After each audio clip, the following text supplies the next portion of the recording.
ejemplifica la realidad que nos toca todos los días los que trabajamos aquí en oncología en la ciudad. Son los disclosures, la siguiente. Bueno, pues esta es una paciente, como muchas de las que tenemos en la ciudad, que estaba en seguimiento en Venezuela, en Caracas específicamente, 61 años, se había diagnosticado de un cáncer de seno en el 2015, un estadio precoz, fue llevada a tratamiento quirúrgico de entrada, tenía bordes comprometidos, lo cual requirió posteriormente ampliación de márgenes. Siguiente. La patología quirúrgica describió un tumor no muy grande de 2.3 centímetros y con 4 ganglios centinelas negativos y con un perfil de inmunohistoquímica triple negativo. En el cáncer de seno, siguiente, nos llega la información un poco así a veces. Bueno, sí, esta es la inmunohistoquímica de Caracas, donde nos describía que esta es la original que nos trae la paciente, triple negativo. En general, nosotros aquí en la ciudad siempre solicitamos revisión de patología. Siguiente, por lo cual se hizo esta revisión de esa patología inicial, ya esto en la ciudad de Cúcuta, donde efectivamente lo que se decía que era un triple negativo, por lo cual la paciente allá en Caracas, Venezuela, recibió su tratamiento adyuvante con quimioterapia, primero con ciclos de AC, que finalizó en septiembre de 2015, luego con carbotaxol por 4 ciclos más, que terminó en diciembre de 2015, y finalmente radioterapia. Siguiente. Inició seguimientos en Caracas y en el 2018 esta paciente presentó ascitis, por lo cual se hizo una punción de ese líquido acítico, donde desafortunadamente para la paciente describió que tenía enfermedad tumoral. Siguiente. Esto ya lo estamos haciendo también en la ciudad, que son bloques celulares. Este es un bloque celular de la citología, es decir, del líquido que le sacaron a la paciente. Se pudo hacer un bloque celular, no, la anterior. Donde el perfil de inmunohistoquímica mostraba un patrón de citoqueratina 7 positivo, un PAX 8 positivo y unos receptores hormonales negativos. Siguiente.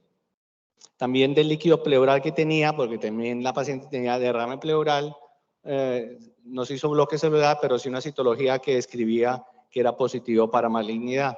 Siguiente. Bien, el análisis que se hace en Caracas es que es una paciente con un cáncer triple negativo que ha recibido todo su tratamiento quirúrgico de quimioterapia complementaria adyuvante y que aún así, años después, prácticamente 3 años después, la paciente ha tenido una recaída y que lo que estamos viendo tanto del líquido pleural como del líquido acítico es secundario a su cáncer primario de mama. Le indican quimioterapia con cisplatino y gemcitabina. Siguiente. Y se viene para Cúcuta. Y estos son los pacientes que nos llegan todos los días a nosotros. Viene para Cúcuta en agosto del 2018. Siguiente. Se le hacen unas pruebas de revaloración de imagen, como en este TAC, que tiene lesiones a este lado y al lado derecho, un poco de derrame pleural bilateral y engrosamiento de la pleura. Siguiente. Un poco de ascitis también perihepática que se ve ahí. Siguiente. También un poco más de ascitis. La siguiente. Tiene su dispositivo. Siguiente. Y bueno, pues nada, para decir que lo que habíamos visto hasta ahí, que era el líquido que tenía acítico, así como pleural, que ya tenía las citologías y el bloque celular, describía claramente parte de la enfermedad. Siguiente. Las lecturas. No, hacia adelante. Ahí. Las lecturas.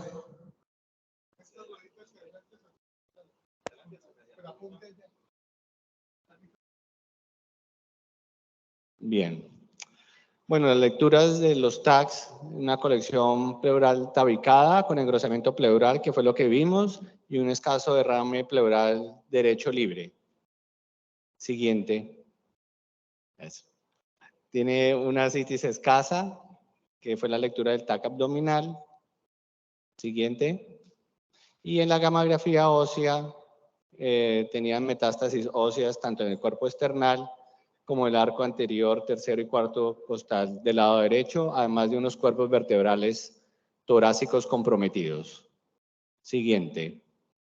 Los marcadores tumorales para con la paciente destacaban especialmente la elevación, esto es en sangre, donde destacaba el CA125 que se usa para carcinoma de ovario en 1380. Siguiente. Y el análisis que hice yo cuando veo a esta paciente es que más que un cáncer de mama metastásico al abdomen, es que teníamos un segundo primario de un carcinoma de ovario estadio 4. Como la paciente clínicamente había dicho que había evolucionado favorablemente con la quimioterapia que le habían prescrito en Venezuela, pues yo la continúo con carbogemcitabina por 3 ciclos más, que finaliza en noviembre del 2018, donde destaca también la disminución del marcador tumoral sérico. Y el plan con ella era completar el tratamiento con la quimioterapia y enviarla a gineco-oncología para que fuera intervenida, que la intervención podría ser pues desde toma de biopsias o una citorreducción. Ella finalmente es operada en el 2019, le hacen una laparoscopia exploratoria y lo que le hacen es tomar biopsias de muchos tejidos, donde claramente lo que describen es un carcinoma pobremente diferenciado en las diferentes partes que le toman la muestra. Siguiente. Le hacen un perfil inmunohistoquímico, donde nuevamente marca para citoqueratina 7, PAX 8, y a raíz de eso, pues el diagnóstico que se concluye ahí es que es frente a un carcinoma de ovario peritoneo. Ahí ya va aquí también otro mensaje, gineco-oncología, quien es el que le hace las biopsias, le realiza un BRCA, ordena realizar el BRCA1, BRCA2 con este resultado. Siguiente. Siguiente. Donde la decisión en ese momento, después de la cirugía, fue la de hacerle seguimiento, y en el seguimiento, como se puede ver claramente en la diapositiva, lo que vemos es cómo lentamente va subiendo el antígeno desde 288, el siguiente mes está en 544, y en abril ya tiene 2 mediciones de 1600 y 2382. La mayoría del tiempo la paciente estuvo asintomática, pero dada esta evolución, pues ya yo pues la verdad no lo tolero más, me pongo yo nervioso también con la paciente y decido reiniciar el tratamiento con quimioterapia. Siguiente.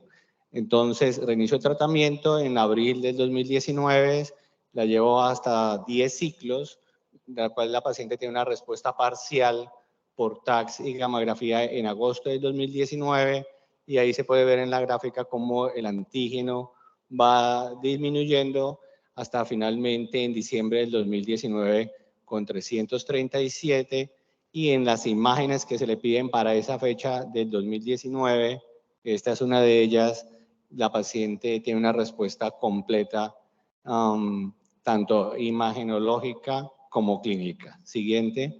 Ahí está la secuencia de las diapositivas, de las imágenes. La primera allá a la derecha se observa claramente cómo debutó, que fue la que le hicimos recién llega a Cúcuta.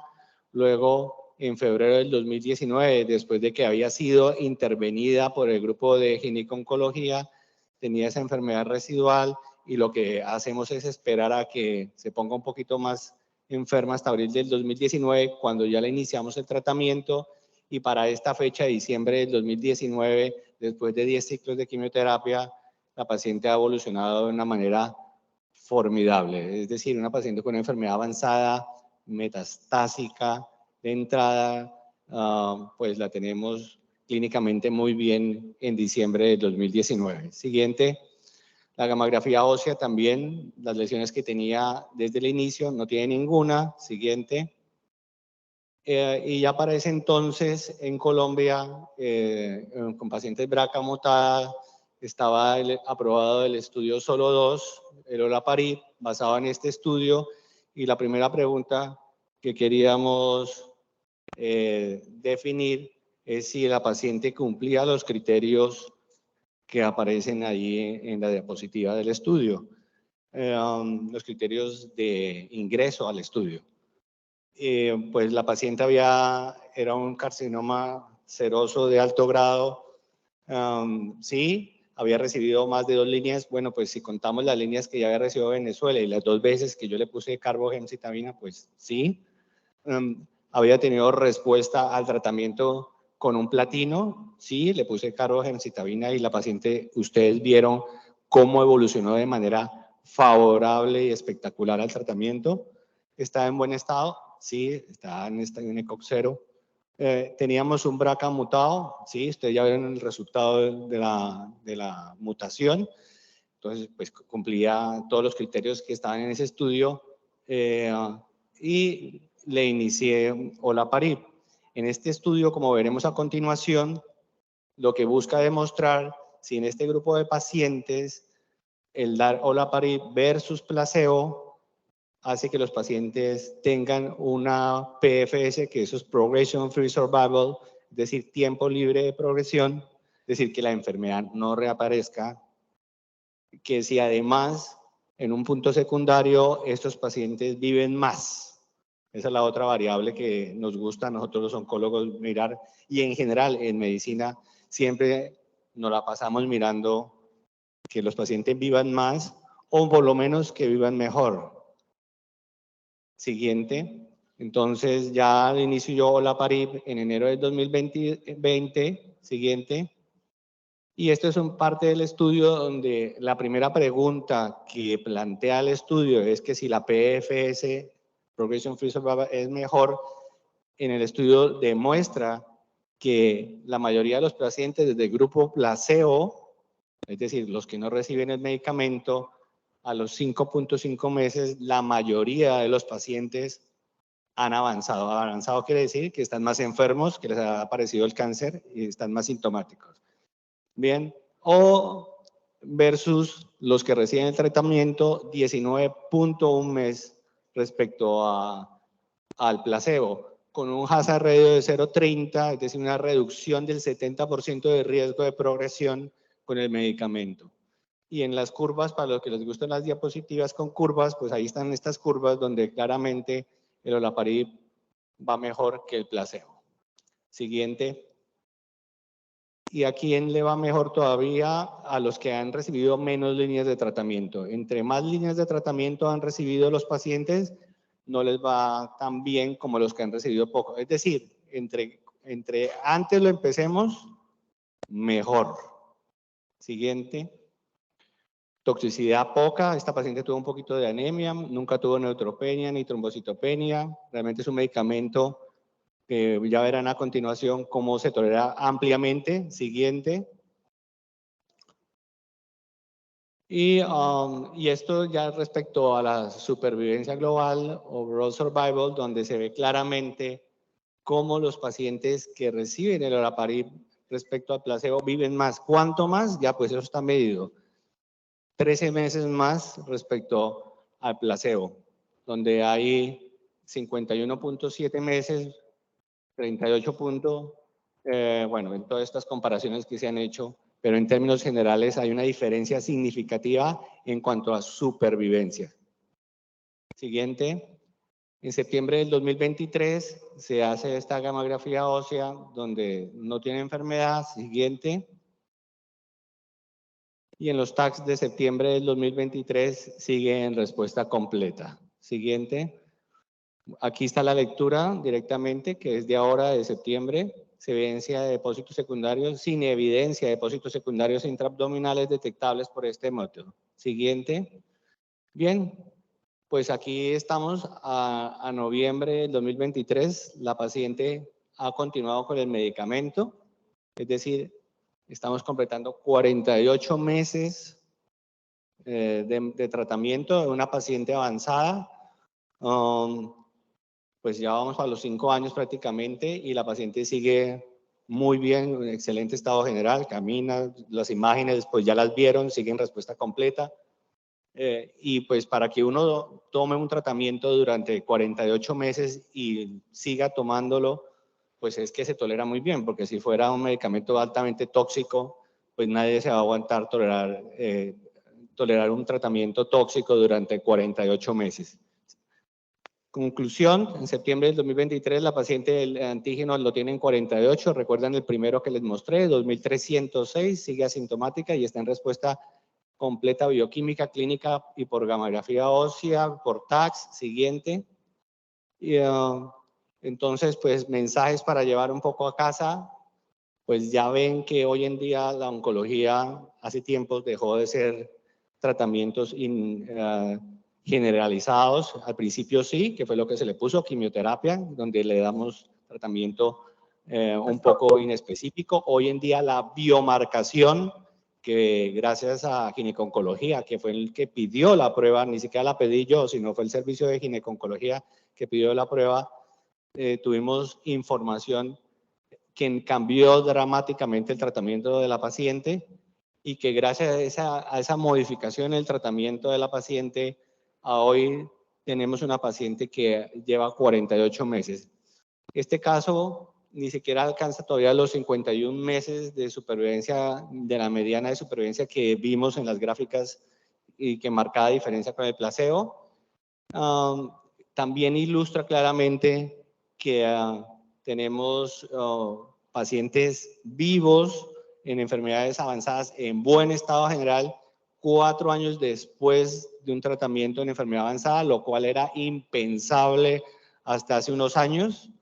O sea, que un paciente en estadio avanzado 4 estuviera vivo 4 años después, pues, y yo creo que esta señora llegará más todavía porque está perfecta. Un mensaje para los estudiantes de medicina que están aquí, pues como ven la oncología prolonga la supervivencia y hoy en día hemos logrado casos como estos donde vemos claramente pacientes en muy buen estado general en respuesta y que llevan una vida normal 4 años después de una enfermedad metastásica avanzada donde antes eso era impensable cuando solamente utilizábamos la quimioterapia. Bien. Y lo otro, porque obviamente se tolera muy bien el tratamiento, si no hubiera sido imposible llegar hasta aquí. El grupo interdisciplinario también fue fundamental, que confirmó los hallazgos que obteníamos de las biopsias que se hicieron ya directamente aquí en la ciudad de Cúcuta.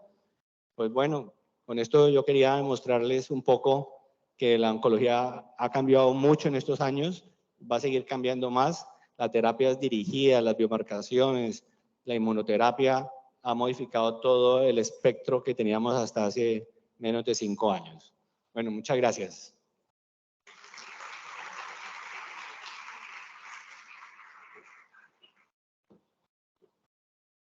Bueno, gracias al doctor Hernando por la excelente presentación de este interesante caso. A continuación, presento al doctor Enrique Madeido Lizarazo.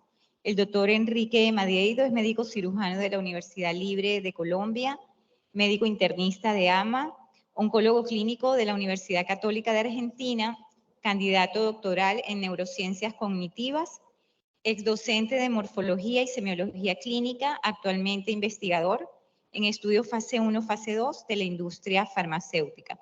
La conferencia del doctor Madeido, evolución del manejo terapéutico del cáncer de mama avanzado, receptores hormonales positivos, HER2, ¿qué dicen las guías internacionales? Bienvenido, doctor. Muchísimas gracias.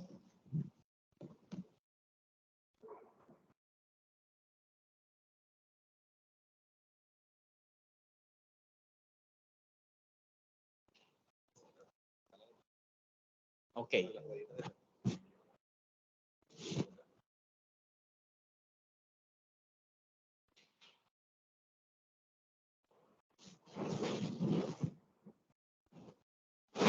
Bueno, muchísimas gracias por la participación y la invitación por los organizadores. Bueno, el tema que vamos a hablar es algo bastante orientativo y bastante importante, más que todo en el manejo oncológico y especialmente el cáncer de mama para nuestras damas. A pesar que en los hombres también podemos tener cáncer de mama, es el 1%, pero lamentablemente las mujeres son las más afectadas en estas circunstancias. Estos son divulgación de interés. Y estos son los datos que vamos a hablar el día de hoy. Traje la parte de datos históricos porque nosotros pensamos que el cáncer lamentablemente es reciente y no es reciente. Ya tenemos, digamos, desde el principio de que el hombre o que haya humanidad siempre ha existido el cáncer. Y es así que tenemos referencias. El primer dato fue, digamos, hace más de 300 millones de años, de que tiene la publicidad, tenemos datos en África que ya existía el cáncer. Otro dato importante fue el famoso papiro de Smith, que fue encontrado en 1862 en Egipto y ya hacía referencia de la información del cáncer, pero esa información del cáncer era copia de otros artículos o de otros papiros, lo que quiere decir que hace muchos años ya teníamos esa característica. Y nuestro profesor o nuestro maestro Hipócrates ya hacía la referencia especialmente de la enfermedad del melanoma. Entonces, ¿qué nos da a entender esta circunstancia? El cáncer no es reciente, el cáncer tiene muchísimos años, está con la humanidad, que actualmente tenemos una explosión del diagnóstico como tal, del diagnóstico del cáncer, pero esto siempre ha existido. Y que hay factores que lo están desencadenando, hay factores que lo están exacerbando, sí, pero la idea es tomar conciencia que realmente es una enfermedad que está con nosotros desde nuestra vida. Bueno, ¿qué tenemos para hablar de esas circunstancias?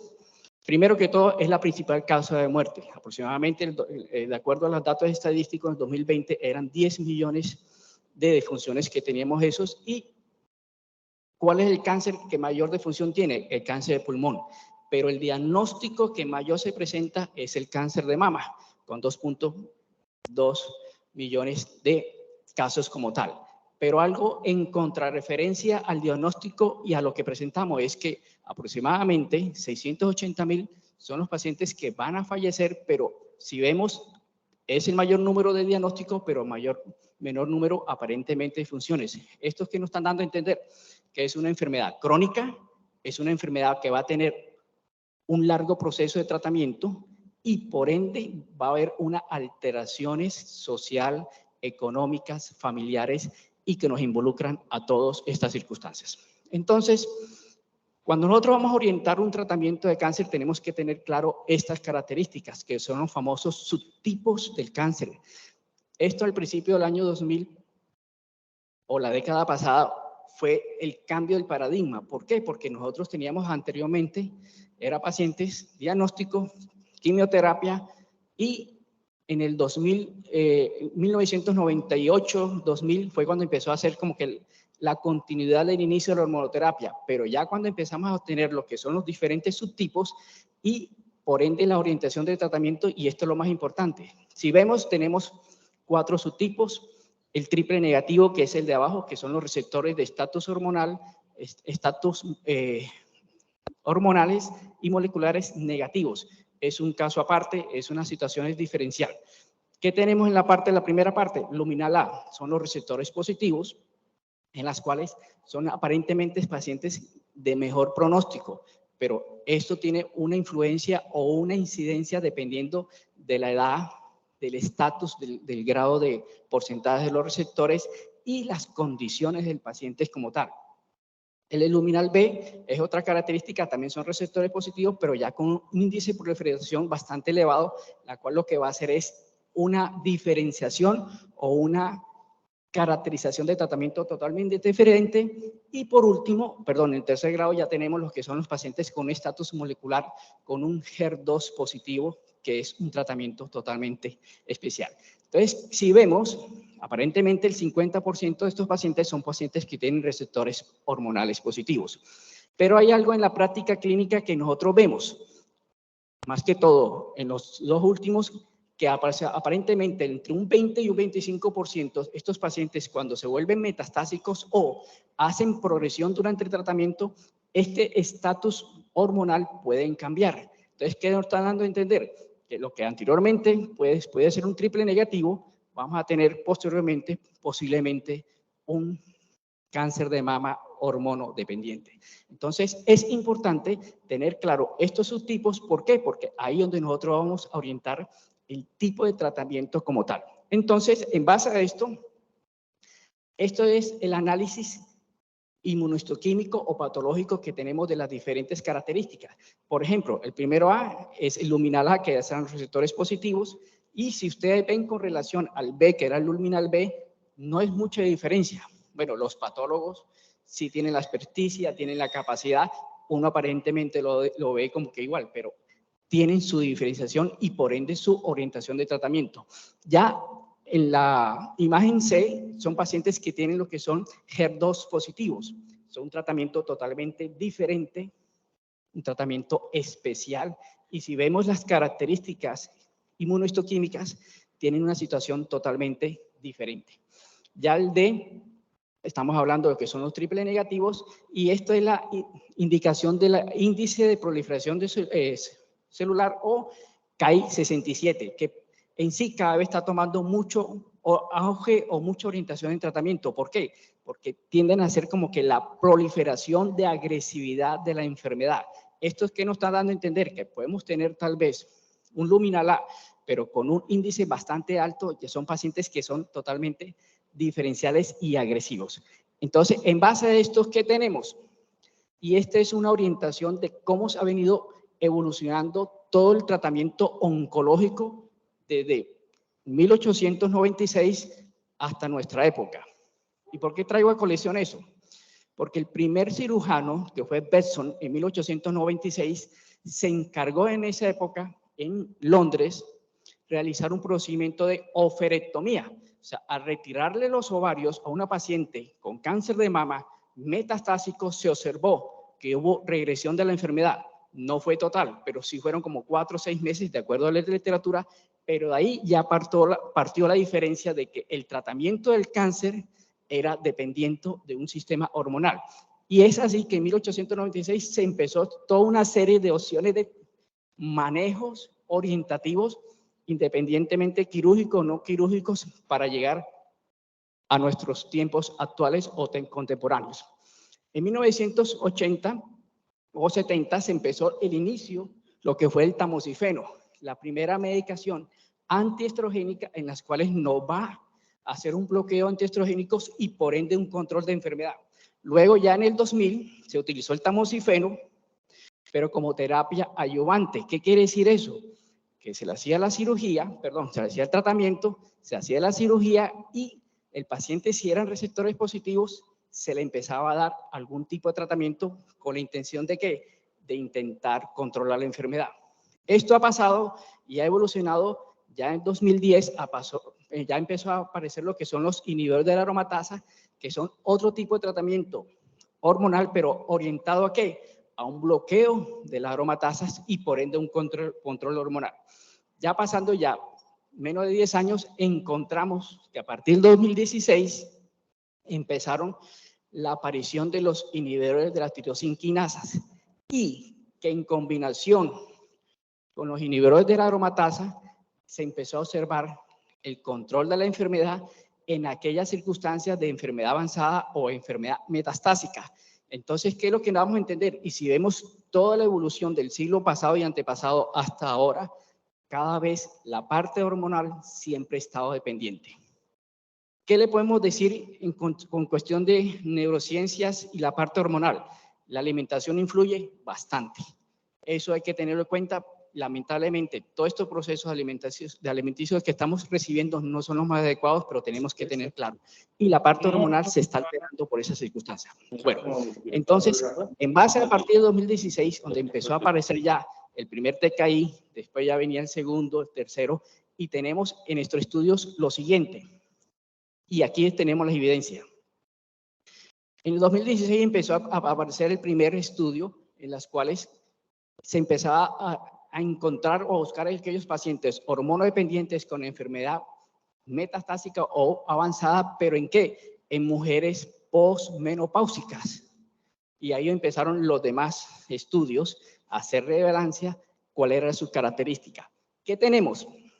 Que los 3 TKI que tenemos actualmente funcionan, tienen sus características especiales y empezaron a estudiar, aparte de mujeres posmenopáusicas, empezaron ya a estudiar en mujeres premenopáusicas.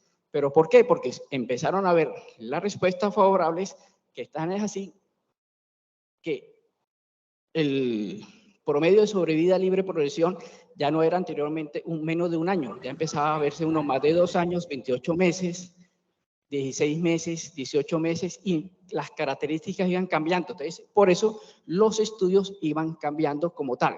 ¿Qué tenemos de referencia aquí? Todos los TKI, a criterio del médico, deben tener una orientación específica. Pero ¿qué es lo más importante cuando no vamos a utilizar un TKI?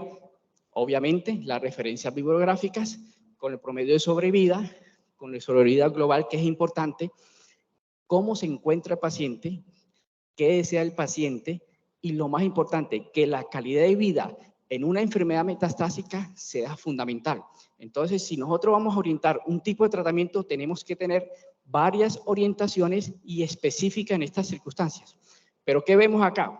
Tenemos varios estudios, Paloma, Molanizar, Monarchs, y eso cada año o cada 2 años se van actualizando y van sacando informaciones cada vez más relevantes. Tenemos que decir, hay unos medicamentos que producen menos efectos secundarios, ejemplo, ribociclib. Hay unos medicamentos que son más fáciles de aplicar, ejemplo, el palbociclib. Hay unos medicamentos que sean como que menor toxicidad, pero todo eso es digamos, un triángulo donde tenemos que valorar los efectos secundarios y la calidad de vida del paciente.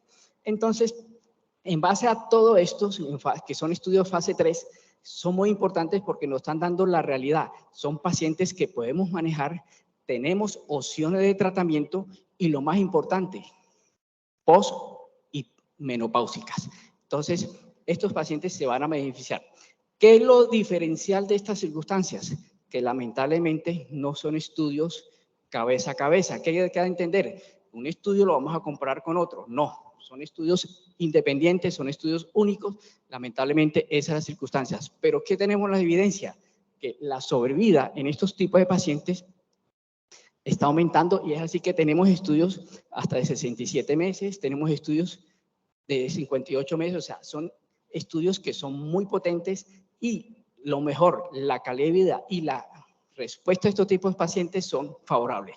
Entonces, en base a estos, ¿qué es lo que vamos a orientarnos?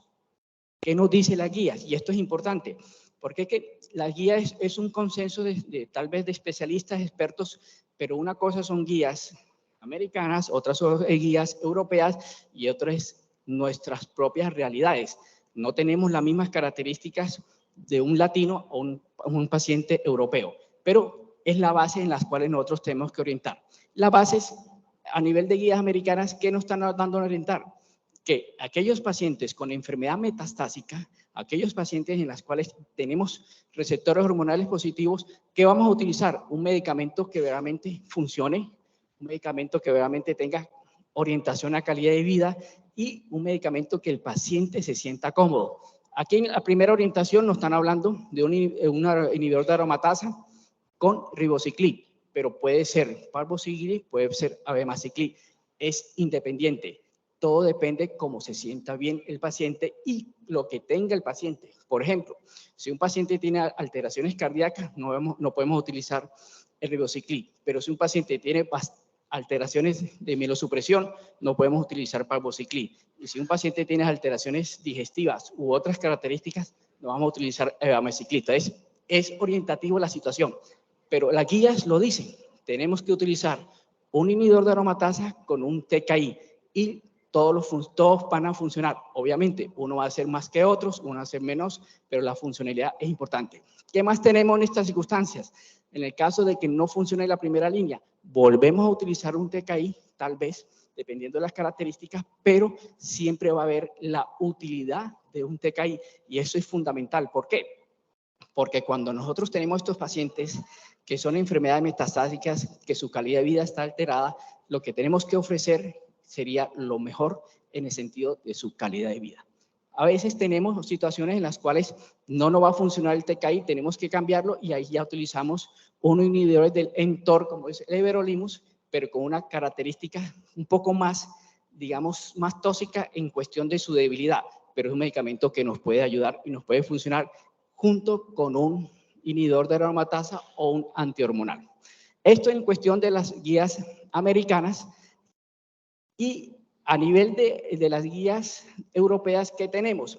hay unas escalas en las cuales nos orientan a decidir cuál va a ser el tipo de tratamiento, cuál va a ser las características, pero hay que tener claro, y eso se lo digo a ustedes, futuros médicos y personal del área de salud, nosotros tal vez no podemos sanar, tal vez no podemos curar, pero sí necesitamos consolar al paciente. Y esto nos va a ayudar muchísimo. ¿Por qué? Porque, digamos, aquí vemos las características de los diferentes TKI que tenemos, pero la idea es que este paciente lo pueda tolerar y que responda. En primera línea, y hay que decirlo porque es de acuerdo a la escala que tenemos, está el ribociclib. Fueron en primera línea que se utilizó en enfermedad metastásica con muy buena calificación. Lamentablemente es el primero que más utilizamos. Ya los demás, que son los otros, el palbociclib y el abemaciclib, van a tener una calificación no tan favorable, pero pueden funcionar y pueden ayudar. Vuelvo y repito, todo depende criterio médico, características del paciente y situaciones de la enfermedad. Entonces, son situaciones que tenemos que orientar a que las situaciones del tratamiento sea lo más orientativo y lo más específico. Entonces, de acuerdo a la escala de beneficio, es sustancial o es importante cuando la escala llega a 4 o llega a 5. Y aquí tenemos el principal, va a ser el ribociclib. En base a esto, los europeos son mucho más, como que más prácticos. ¿Por qué? Porque si tenemos que un paciente enfermedad estadio 4 con receptores positivos, ellos dicen inhibidor en un TKI más un inhibidor de aromatasa y ya. O sea, no le van a poner el calificativo, cuál va a ser primero, cuál va a ser segundo, cuál va a ser tercero. La idea es esto, o sea, que reciba un tratamiento específico. Obviamente, como le decía anteriormente, la calidad de vida es extremadamente importante. ¿Por qué? Porque si el paciente no tiene la condición de recibir tratamiento, no lo va a recibir y se va a complicar y ahí sí va a ser mucho más, digamos, deterioro su enfermedad como tal. Entonces, en la elección de enfermedad avanzada, ¿qué tenemos? Lo más importante, aumento de la sobrevida. Como decían los estudios, los diferentes estudios, tenemos características del 67%, 63% en sobrevida global. Eso es importante. Los otros, los controles de síntomas. Estos pacientes, nada más con el hecho de estar recibiendo un tratamiento oral, no tener que trasladarse a una institución a colocarse tratamiento, ya es una diferenciación, ya es una situación de calidad de vida importante y por ende los controles de los síntomas. Y tercero, lo más importante, tratar de que los efectos secundarios sean lo más favorables para el paciente. ¿Por qué? Porque si el paciente, si lo vemos, enfermedad metastásica, no se puede mover, tiene mala calidad de vida y le hacemos un tratamiento de estas características, ¿qué va a pasar? El paciente, si no tiene la resistencia, si no tiene la capacidad o la intención o las ganas, ahí va a suspender el tratamiento y este paciente no van a recibir. Ahí donde viene el famoso concepto, le hicieron tratamiento y fue peor. No tenía las condiciones para recibir un tratamiento de esas características. Por eso el tratamiento oral es mucho más orientativo en este tipo de pacientes con enfermedad metastásica. Estos son los criterios de selección. Todo depende de las características del paciente, vuelvo y repito, depende también del criterio del médico y también depende, digamos, lo que uno tenga la orientación con el paciente. No podemos orientar un solo medicamento, no podemos orientar una sola característica, todo depende, digamos, de múltiples factores en las cuales le van a ayudar al paciente para buscar, digamos, lo mejor, que es recibir un tratamiento que realmente funcione y que lo tolere. Una de las situaciones de los efectos secundarios, obviamente, el apetito. Si el paciente no se alimenta, no vamos a obtener, digamos, toda esa capacidad metabólica para poder soportar unas circunstancias. Los efectos secundarios como la diarrea, debilidad, cansancio, la mielosupresión, son situaciones que tenemos que tener en cuenta. La fatiga, la astenia es fundamental en este tipo de pacientes. ¿Por qué? Porque si no le mejoramos esto, el paciente no va a tener la capacidad de sacar esto adelante. Y por último, digamos, los síntomas accesorios, así sea un dolor o edema de brazo, pero la idea es que sea todo global. ¿Qué tenemos? Nueva paradigma, y esto sí lo quiero hacer bastante importante. Esto es un estudio, este sí es un estudio cabeza a cabeza. El Right Choice es un estudio en los cuales se escogieron 222 pacientes enfermedades metastásicas pre-posmenopáusicas con enfermedad visceral. Nosotros los oncólogos que somos de vieja la data, cuando nos llegaba un paciente de estas características con enfermedad metastásica, nosotros no pensábamos en hormonoterapia. ¿Qué pensamos? En hacer quimioterapia. ¿Pero con qué concepto? Era controlar los síntomas como sea, tratar de controlar la enfermedad y que el paciente tuviese una calidad de vida. Pero esto es muy importante y muy valorable. ¿Por qué? Porque aquí se está encontrando un TKI con un inhibidor de aromatasa, un análogo de la análogo de las aromatasas y con unas quimioterapias a base de tasanos y carboplatinos. ¿Qué nos están dando a entender estas circunstancias? Que se escogieron pacientes de ambos lados y empezaron a hacer lo que es una comparación. Y esto es muy importante porque si ya empezó, en este caso, el ribociclib, los demás estudios o las nuevas moléculas que se vienen van a ser las mismas características, van a comparar, y esto es lo que realmente nosotros tenemos que tener claro. ¿Funcionan con una quimioterapia o no funciona? Hay casos en los cuales tenemos que utilizar quimioterapia y es verdad. ¿Qué nos están dando a resultados como tal? Pacientes como tal, observamos que los pacientes menores de 40 años tuvieron un 62% de mejoría y por ende de reducción de la enfermedad. Ojo, pacientes menores de 40 años. ¿Cuáles son esas características? Son pacientes que son enfermedades con una enfermedad más agresiva, con una enfermedad totalmente diferencial de mal pronóstico, y con este estudio, ¿qué nos están dando a entender? Que tienen una respuesta más favorable. Y aquellos pacientes más mayores de 40 años, ya fue una diferenciación del 29% de disminuir ese riesgo de la enfermedad. Entonces, en esas características, y aquí lo vemos en las curvas, el azul es la combinación de ribociclib con hormonoterapia y anaranjado es la quimioterapia. Mire la diferencia de las curvas como tal o de la evolución. La otra situación, en aquellos pacientes de mayores de 40 años, es la diferenciación. Entonces, ¿qué nos están dando a entender este estudio? Que este es un punto de partida cabeza a cabeza entre la hormonoterapia y la quimioterapia en un grupo de pacientes de enfermedad metastásica premenopáusica, que son pacientes de mal pronóstico. Bueno, las próximas imágenes que voy a traer son unas imágenes bastante impactantes. Esto tengo, digamos, el aval del paciente como tal de mostrarla. Antes de mostrarla, lo primero que uno hace y se pregunta es, ¿cómo llegó allá? Esto es una señora de 74 años de edad, madre de un funcionario de salud muy importante en la costa atlántica, que en época de pandemia le apareció la enfermedad, pero se trasladaron para una finca del interior del país a cuidar a su esposo con Alzheimer. Ella prefirió cuidar a su esposo que cuidar su salud. Esto es una paciente con diagnóstico mucinoso. ¿Lo vemos? Sí lo vemos. Yo creo que más de un oncólogo que está con estas que están aquí en la sala lo puede decir. Es un mucinoso puro, receptores hormonales positivos. No quería hacerse quimioterapia porque ella le teme o tiene pavor a recibir quimioterapia.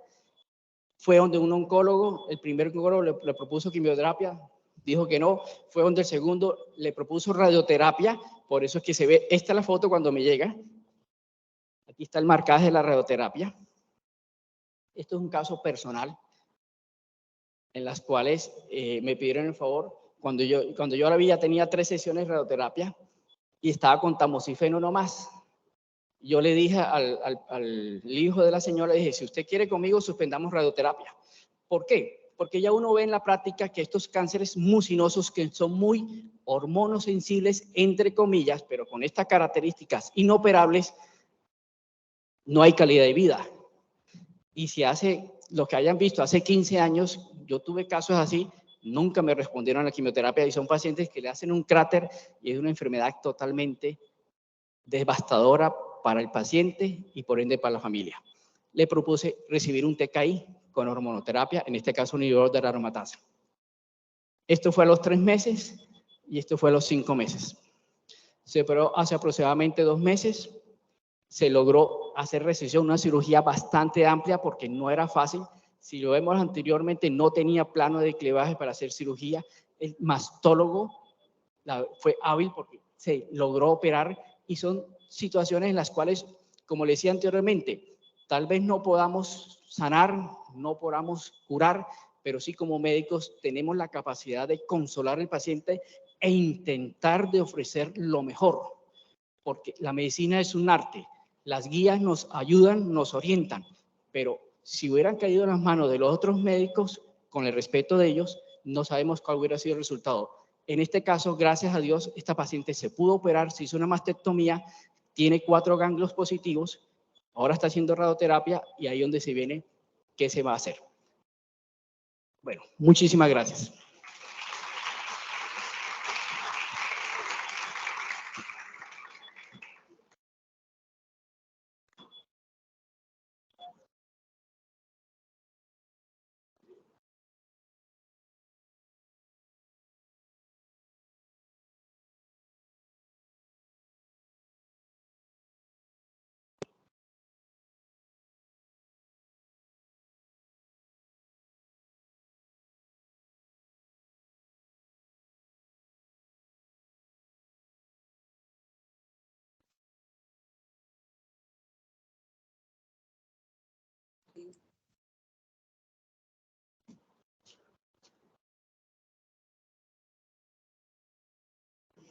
Buenos días.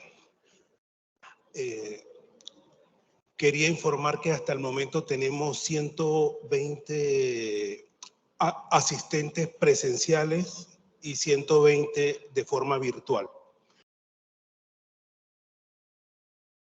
A continuación, el doctor Carlos Calderón, oncólogo clínico especialista del Hospital Alemán, Buenos Aires, Argentina, líder del Centro de Experiencia de Cáncer de Seno del Hospital Internacional de Colombia.